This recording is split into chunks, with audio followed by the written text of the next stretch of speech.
ایک ایسی چیز ہے آپ کی لائف میں جس نے آپ کی لائف کو 10 سال پیچھے کر دیا ہے، آپ کے خوابوں کو سلو کر دیا ہے، آپ کی خوشیاں کھا گئی ہے، آپ کی کاروباری لائف کو 10 سال پیچھے لے گئی ہے، آپ کے بزنس کو سینٹر میں اٹکا کے رکھ دیا اس چیز میں، اور لیکن آپ کو سمجھ نہیں آ رہی کہ کرنا کیا ہے۔ آپ کی ریلیشن شپ وہ چیز زندہ نکل گئی ہے اور آپ سر پکڑ کے بیٹھے ہوئے ہیں، میں سب کچھ ٹھیک کر رہا ہوں، تو سب کچھ خراب کیسے ہوتا جا رہا ہے۔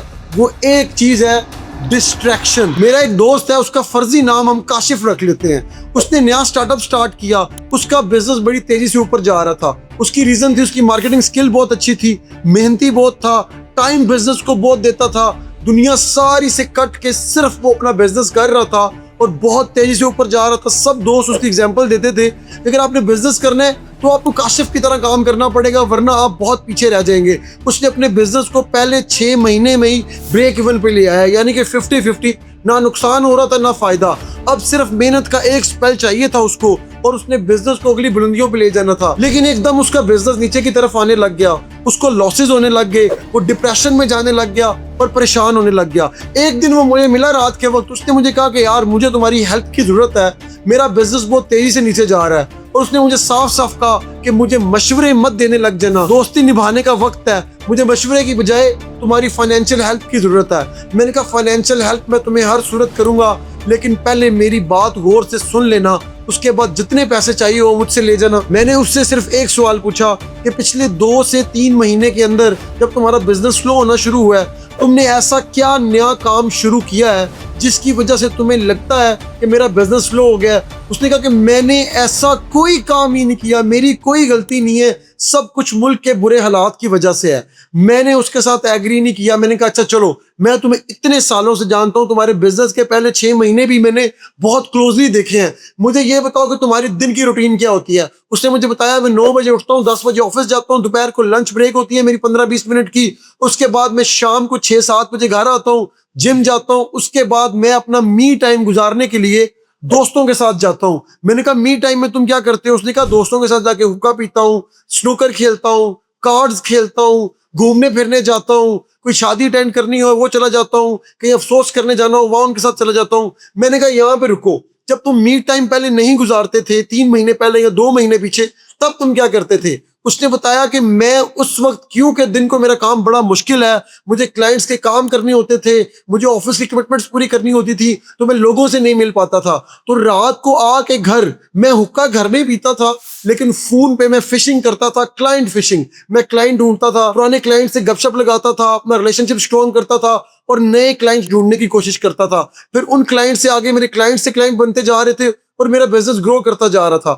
ایک دم اس بات پہ وہ خود بھی چپ کر گیا اور میری طرف دیکھنے لگ گیا، کیونکہ سر اس کو ڈسٹریکشن سمجھ آ چکی تھی کہ میں کہاں پہ ڈسٹریکٹ ہوا ہوں۔ اس نے اگلا سوال کیا، اس نے کہا یار میں نے ایک موٹیویشنل اسپیکر کو سنا تھا، اس نے کہا آپ نے پورا دن محنت کرنی ہے، جم جانا ہے، رات کو دوستوں کے لیے ٹائم نکالنا ہے، می ٹائم نکالنا ہے۔ میں تو وہ می ٹائم ہی نکال رہا ہوں، جس طرح تم مجھے دیکھ رہے ہو مجھے سمجھ آ رہی ہے، تم مجھے صرف یہی بتانا چاہ رہے ہو نا کہ میں ڈسٹریکٹ ہو چکا ہوں۔ میں نے کہا بالکل تم ڈسٹریکٹڈ ہو، تمہیں پتہ بھی چل گیا ہے کہ تم نے می ٹائم اپنے گھر میں گزار کے نئے کلائنٹس کے لیے فشنگ کرنی ہے، یا دوستوں کے ساتھ بھی باہر جا رہے ہو، لیکن تم نے اپنی فشنگ بند نہیں کرنی، کیونکہ نئے کلائنٹ ڈھونڈنا بند کر دو گے تو ملک کے جو حالات ہے تمہارا کاروبار تیزی سے واپس آئے گا۔ سر وہ اٹھا، اس نے کہا مجھے کسی پیسے کی ضرورت نہیں ہے، میں جا رہا ہوں۔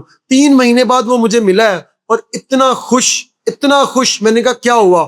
اس نے بتایا کہ میں نے اپنی ڈسٹریکشن کو اپنی کمزوری نہیں بنایا، اس کو میں نے اپنی طاقت بنایا۔ آج وہ میرے دوست بھی ہیں، اور دوسرا میرا کاروبار بہت تیزی سے اوپر جا رہا ہے، کیونکہ سر وہ کاروباری تھا، تیز تراز تھا، اس کو اپنی ڈسٹریکشن سمجھ آ گئی تھی۔ آپ ایک لڑکی کے ساتھ ریلیشن شپ میں ہیں، وہ بہت خوبصورت لڑکی ہے، اچھے خاندان سے ہے، آپ بھی اچھے خاندان سے ہیں، پڑھے لکھے ہیں، ابھی آپ نے ڈگری ختم کی ہے، آپ اپنی گرل فرینڈ سے ملنے ریسٹورنٹ میں جاتے ہیں، پارکس میں جاتے ہیں، باہر گھومنے جاتے ہیں، اور آپ بہت زیادہ خوش ہیں اپنی ریلیشن شپ میں، آپ کا ریلیشن شپ بہت سٹیبل ہے، اور آپ لوگوں کا پلان ہے کہ آگے چل کے آپ لوگ شادی بھی کریں گے۔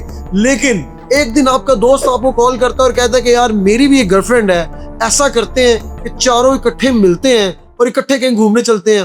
آپ بھی بڑے خوش ہو جاتے ہو، چلیں کچھ نئی چیز ٹرائی ہو جائے گی، ہم دونوں بھی اکیلے پھرتے ہیں۔ آپ چاروں اکٹھے جاتے ہیں، کیفیز میں جاتے ہیں، پارکس میں جاتے ہیں, دوسرے شہروں میں گھومنے بھی جاتے ہیں, ایون دوسرے ملکوں میں بھی آپ گھومنے چلے جاتے ہیں. لیکن اس طرح وقت چلتا رہتا ہے, آپ لوگ واٹس ایپ پہ گروپ بھی بنا لیتے ہیں, آپ لوگوں کی بڑی بانڈنگ بن جاتی ہے, بڑے اچھے دوست بن جاتے ہیں. لیکن پھر ایک دن آپ کا دوست آپ کو کال کرتا ہے کہ یار تمہاری گرل فرینڈ کو تمیز نہیں ہے, وہ میرا ریلیشن شپ خراب کر رہی ہے, میری گرل فرینڈ کو عجیب عجیب مشورے دے رہی ہے. آپ کی گرل فرینڈ آپ کو فون کرتی ہے کہ تمہارا دوست بڑا بے وفا ہے, بڑا بدتمیز ہے, وہ میری دوست کو دھوکہ دے رہا ہے یا اس کے ساتھ زیادتی کر رہا ہے, میں اس کے ساتھ ہوں, تم نے اپنے دوست کا ساتھ دینا ہے یا ہمارا ساتھ دینا ہے. آپ سر پکڑ کے بیٹھ جاتے ہو کہ یہ میں نے کیا کر دیا ہے. جب تک آپ کو سمجھ آتی ہے تب تک لڑائی اتنی عروج پہ پہنچ چکی ہوتی ہے, آپ کی گرل فرینڈ اور آپ کا دوست گروپ بھی لیفٹ کر کے جا چکے ہوتے ہیں, اور آپ ان دونوں کے مسئلے سن رہے ہوتے ہیں کون ٹھیک ہے اور کون غلط ہے. گرل فرینڈ تو آپ کو موقع بھی نہیں دیتی بولنے کا, کیونکہ اسے پتا ہے کہ آپ نے موقع دے دیا تو آپ اپنے دوست کا ساتھ دیں گے. آپ اپنے دوست کو سمجھانے جاتے ہیں اور اس کو بتاتے ہیں بڑے فخر سے, یار تمہیں پتا ہے میرے والی بالکل الگ ہے, وہ باقیوں جیسی نہیں ہے, تم کم از کم سمجھنے کی کوشش کرو. اور آپ کا دوست آپ کو کہتا ہے کہ شرم کرو, تم میرے بچپن کے دوست ہو, لڑکی کی خاطر دوستی خراب کر رہے ہو. اور آپ گھر جاتے ہوئے گاڑی میں بیٹھ کے سوچ رہے ہوتے ہو یار میں نے تو کچھ کیا بھی نہیں, کیا غلط ہوا ہے مجھ سے کہ میری دوستی بھی ختم ہو رہی ہے, میرا ریلیشن شپ بھی ٹوٹنے پہ آ گیا ہے, مجھے ایک کو چوز کرنا پڑ رہا ہے, یا گرل فرینڈ چھوڑ دوں جس سے میں عشق کرتا ہوں, یا اپنے بچپن کے دوست کو چھوڑ دوں. تب آپ بالکل نہیں سمجھ پاتے. بیسیکلی وہ جو کال آپ کو آئی تھی وہ ایک بہت بڑی ڈسٹریکشن تھی. آپ نے سمپلی منع کرنا تھا کہ نہیں یار, دوستی علیحدہ رکھتے ہیں, گرل فرینڈ کو علیحدہ رکھتے ہیں تاکہ سب اپنا اپنا آرام سے جیے. آپ نے سمپل یہ ایک فکرہ بولنا تھا, لیکن آپ نے ایکسائٹمنٹ میں آ کے کچھ نیا ٹرائی کرنے کے چکر میں اپنی زندگی کی سب سے بڑی ڈسٹریکشن کھول دی. اگر آپ کو پولیٹیکل زبان سمجھ آتی ہے اور آپ پی ٹی آئی کے سپورٹر ہیں تو آپ ڈسٹریکٹڈ ہیں.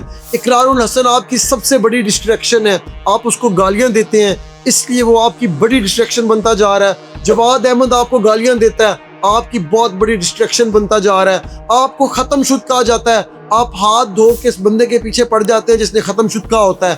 بیسیکلی وہ آپ کی ایک ڈسٹریکشن تھی. پاکستانی صحافی جنہیں کوئی جانتا بھی نہیں, پورا دن آپ ان کو مشہور کرنے کے لیے ان کے خلاف بولتے ہیں, حالانکہ وہ صرف ایک ڈسٹریکشن ہے. آپ کا گول کیا تھا؟ ملک میں ڈیموکریسی آئے اور وہ آپ کا لیڈر لے کے آئے.